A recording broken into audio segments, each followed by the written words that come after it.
Chris Jones from the Tourism Industry Association of Canada.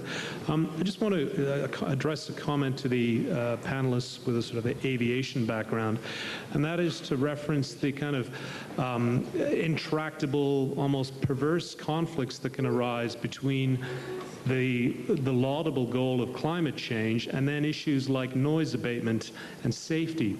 In Canada, we have a problem where aircraft are not allowed to begin their banking until they are some distance away from the airport, because if they are to bank quickly, which might lead them onto a more optimal course away from the airport, they end up flying over neighborhoods where noise abatement is a significant issue. Likewise, on approaches, you have routings that may be sort of circuitous, that force planes to take routes that keep the noise down. Likewise with the vertical separation. So I guess the point I'm trying to make is that there are bureaucracies in Canada, in the air navigation system, and others concerned with noise abatement, who will be obstacles to these kinds of what look to be fairly sensible changes to reduce energy consumption. Very briefly, it's a fact that in the air transport industry, it's impossible to reduce together noise, local emission, and CO2 emission.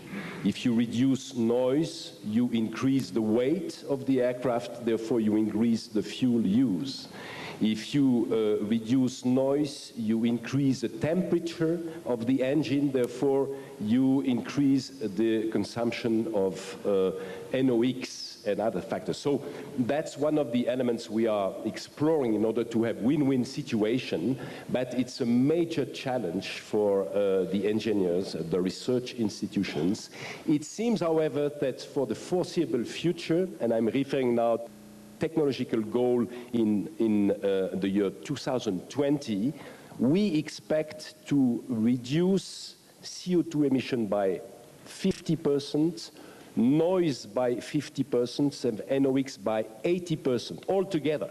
I'm referring to the aircraft which will be built in 2020. 2020. So this is a delicate little political issue that government's going to have to face. They're going to have a consumer activism that says we want no noise or we want low carbon emissions. And particularly in the developed world, Australia and Canada and Europe and other places who've redacted to policies to spread noise around, to have planes take off almost vertically to get high to reduce noise. Governments are going to have to decide, is there more votes in noise or is there more votes in carbon? And that's unfortunately, new generation planes are becoming quieter, but not nearly as quiet as we'd like them to be.